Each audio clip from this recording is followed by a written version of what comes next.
안녕하세요. 국어과 강사 전혜진입니다. 제가 받은 문학은 제가 받은 문제는 고2 문학 기출입니다.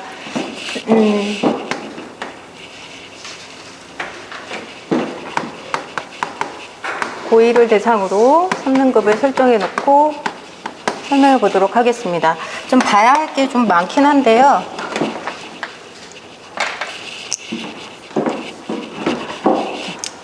먼저 대구법에 관해서 하나 나오고요. 그 다음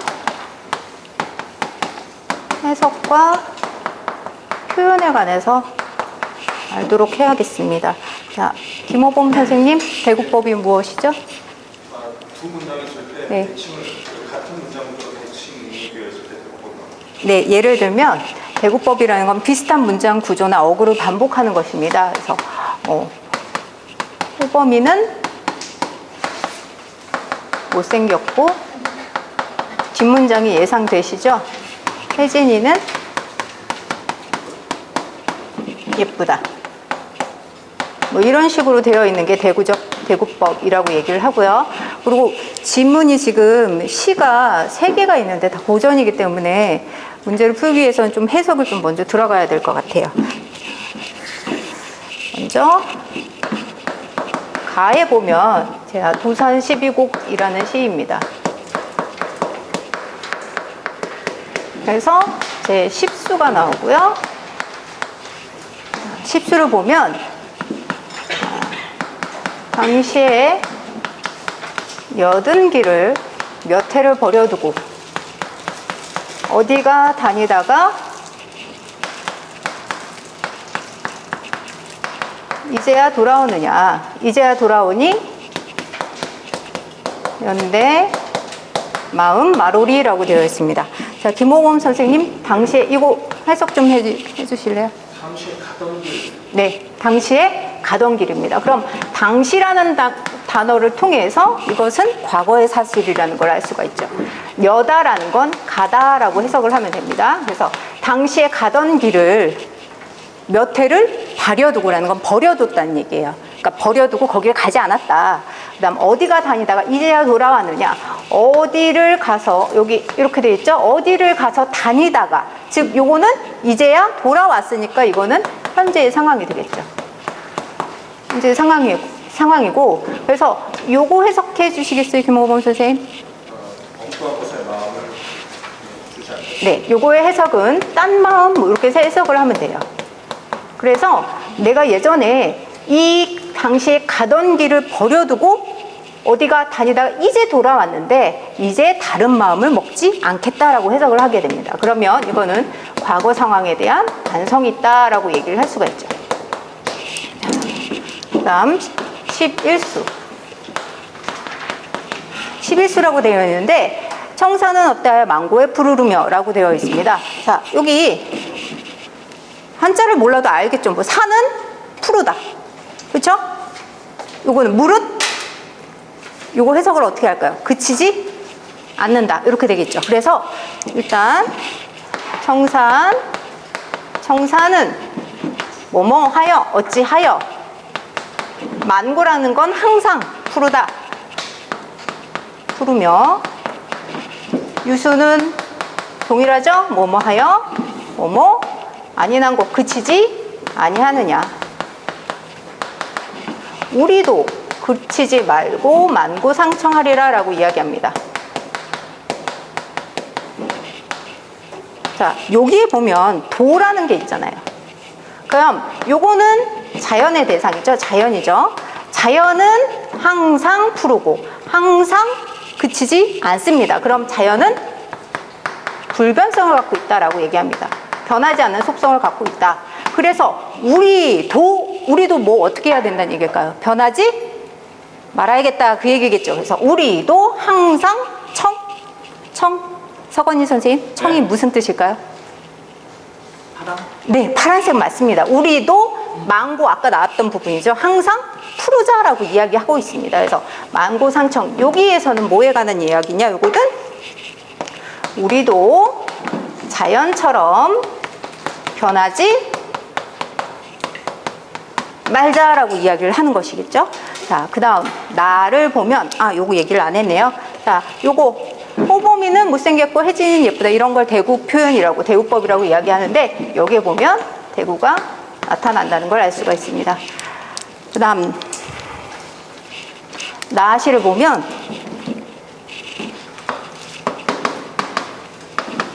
어부 사시사라고 이야기하는데 어부의 사계절에 관한 노래입니다. 어부가 사계절을 하는 노래인데, 그러니까 작가가 나왔다는 거는 이게 양반이란 얘기죠. 그러니까 실제로 어부는 아니고 자연을 즐기는 대상은 그냥 어부인 것처럼 표현을 하는 것입니다. 자, 이것도 마찬가지로 시가 두 개가 나오는데요. 자, 춘사 1. 춘사 1을 보면 앞개 안개 걷고 뒷매에 해 비친다.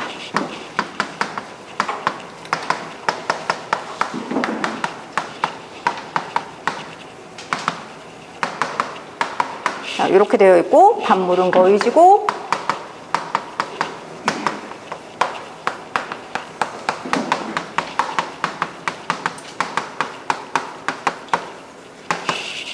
양상중 선생님 네. 복습 한번 해볼까요? 자, 앞매에 뭐뭐하고 뒷매에 뭐뭐 했습니다. 이거 무슨 표현이라고 했죠? 아까 무슨 법? 그렇죠. 여기 대구법을 사용했습니다. 그럼 이게 현대로 치면 앞 피읍 받침이겠죠? 앞에 안개가 걷고 김호분 선생님 뭐죠? 거치고입니다. 앞에 안개가 거쳤고요. 뒷매 뭐겠습니까? 산이죠. 뒷산에 해가 비쳤습니다. 자, 그럼 앞뒤라는 것은 이게 무슨 표현? 대조적인 표현. 대조적 이미지가 나타나 있고 대구법을 사용했다라고 할 수 있고요. 여기도 마찬가지죠. 반물 여기 보면 반물은 거의 지고 남물이 밀려온다. 이 물이 물입니다. 앞물, 반물, 남물. 이것도 마찬가지죠. 대조적 이미지가 나타났고 대구법이 사용되어 있습니다. 그래서 강촌의 온갖 고지, 먼 빛이 더욱 좋다. 자, 김호범 선생님 이거 뭘까요? 꽃입니다. 그래서 강촌의 온갖 꽃이 먼 빛이 더욱 좋습니다 라고 해석합니다. 그래서 여기 부분은 강촌에 뭐가 보이느냐? 강촌에 꽃이 보이는데 이것이 정말 사랑스럽다라고 이렇게 이야기를 하는 것이죠. 그래서 이 제목에서도 볼 수 있듯이 꽃이라고 하면 계절이 언제일까요? 꽃 언제 피죠? 봄이죠. 저는 항상 봄입니다. 꽃 같으니까요. 자, 그 다음 제 하사 이수, 하사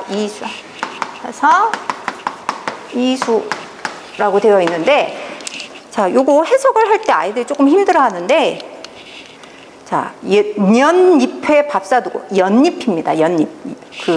지금도 있죠? 연잎에 밥 싸는 거. 자, 연잎에 밥을 싸두고 반찬은 필요 없습니다. 요거는 후렴구이니까 해석하지 않겠습니다. 자, 요거는 쓰고 있고 녹사의 가져오냐라고 했습니다. 아이들이 잘 모르는 건데요. 청양잎 녹사의라고 하는 것은 비 올 때 우비하고 모자 같은 거 있죠. 이렇게 세모꼴 모자 그런 거 생각하시면 됩니다. 그리고 무심한 백구는 내가 백구를 쫓는지 백구가 나를 쫓는지 모르겠다라고 되어 있습니다. 그래서 여기에서 좀 볼 필요가 있는 게 청양잎 녹사의입니다. 이거는 계절을 나타내주는 소재가 되겠고요. 그리고 여기서 백구라는 게 김호범 선생님 뭐였죠? 흰 갈매기입니다. 그래서 고전에서 흰 갈매기 나오면 무조건 무라일체입니다. 무라일체는 자연과 내가 하나가 되는 거죠. 그래서 여기서는 무라일체와 자연, 신화를 나타냈고요. 계절적 배경은 여름이다라는 걸 알 수가 있습니다. 자, 그 다음 이제 사설시조인데요. 사설시조입니다. 보면 이미 오지 않는 거에 대한 원망의 감정을 나타냈습니다. 왜 못 오니? 무슨 일로 못 오니? 너 오는 길에 무쇠로 성을 쌓고 성 안에 담을 쌓고 담 안에 집을 짓고 그 집 안에 두지 알죠? 사도세자 들어가는 뒤주를 놓고 그 뒤주 안에 궤, 상자입니다. 상자를 놓고 그 안에 너를 묶어서 결박해서 여기는 자물쇠 잠갔다는 얘기예요. 거북 자물쇠로 꼭 꼭 잠깐냐? 너 왜 오지 않느냐? 한 달이 30일인데 날 보러 올 하루가 없겠느냐라고 이야기합니다. 자, 그래서 다에서는 연세와 열거를 통해서 김홍업 선생님 주제가 뭐죠? 오지 않은 이유는 네, 이미 오지 않는 것에 대한 원망과 그리움을 드러내고 있다라고 볼 수가 있습니다. 여기 하나 더 빠졌네요. 연세, 열거, 과장법을 사용했다라고 할 수 있습니다. 자, 문제를 한번 봐보도록 하겠습니다. 자, 3분을 잡고 설명을 할 텐데요. 자, 가부터 다에 대한 설명으로 가장 적절한 것은 이라고 되어 있습니다. 그래서 1번, 가는 대구 표현을 통해 과거에 대한 성찰을 드러내고 있습니다 라고 했어요. 자, 과거에 대한 성찰을 드러났는데 이 과거에 대한 성찰이 무엇을 통해? 대구법을 통해서 드러냈다라고 이야기합니다. 그런데 여기에선 대구법 1번. 여기에서는 대구법이 사용되지 않고 여기에서 대구법이 사용됐죠. 과거에 대한 성찰은 이 부분에서 나타났죠. 그러니까 1번은 설명이 틀린 설명이 되겠습니다. 그 다음 2번, 나는 대조적 이미지를 통해 계절의 변화를 드러내고 있다라고 이야기합니다. 대조는 여기 이렇게 나타났죠. 근데 이것을 통해서 여기에서는 봄만 드러냈고 밑에선 여름만 드러낸 거죠. 대조를 통해서 변화를 드러낸 게 아니라 대조가 나타났고 봄이나 여름이라는 상황을 알 수가 있지만 대조적 이미지를 통해서 드러냈다라고는 볼 수가 없으니까 2번 설명은 틀린 설명입니다. 그 다음 3. 자연을 배움을 얻는 이라고 되어 있는데 제가 보충 설명을 아까 이제 일부러 건너뛰고 갔습니다. 이 도산 12곡이라는 것 자체가 도산서원에서 이왕이 후학들을 양성하면서 쓴 글입니다. 그래서 여기서 딴 마음이라는 건 나는 과거를 반성한다라고 되어 있는데 다시는 당시엔 여던 길, 이게 학문 수양의 길이고요. 어디가 다니다가라는 것은 과거. 이 과거가 벼슬입니다. 벼슬길. 벼슬길을 왜 했지? 나 이제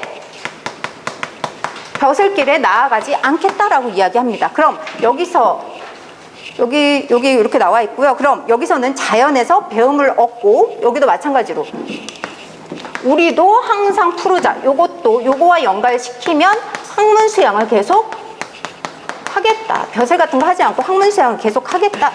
학문 수양을 계속 하겠다라는 이야기니까 가는 자연을 배움을 얻는 대상이고요. 나는 자연을 즐기는 대상.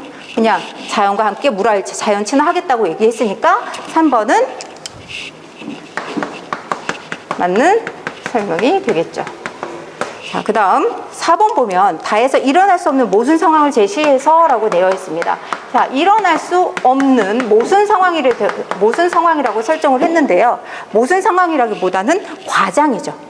이렇게 할 수는 있지만 안 하는 거죠. 일부러 상자 안에 들어가지는 않으니까. 그래서 일어날 수 없는 모순 상황이 아니라 상황을 과장해서 표현했다라고 얘기를 해야 되기 때문에 4번은 설명이 틀린 설명이고요. 자, 5번 같은 경우에는 자와 세계의 부조화에 따른 비장미와 골개미. 골개미는 웃음을 통해서 드러나는 게 골개미입니다.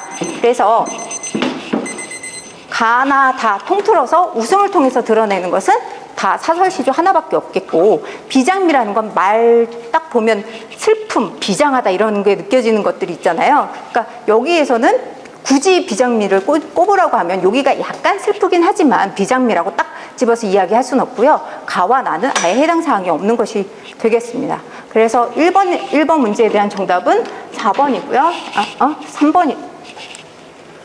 3번이 맞는 설명이고요. 여기서 등급에 대해서 얘기를 한번 해보면 1, 2등급 학생들에게 더욱더 추가적으로 조금 설명을 해준다면 아마 여기 교타라는 말이 나옵니다. 교타가 김호부 선생님 이거 뭐였죠? 좋다라는 의미입니다. 그럼 우리가 알고 있는 좋다 이것은 어떻게 해석이 되죠? 깨끗하다 이렇게 해석이 됩니다.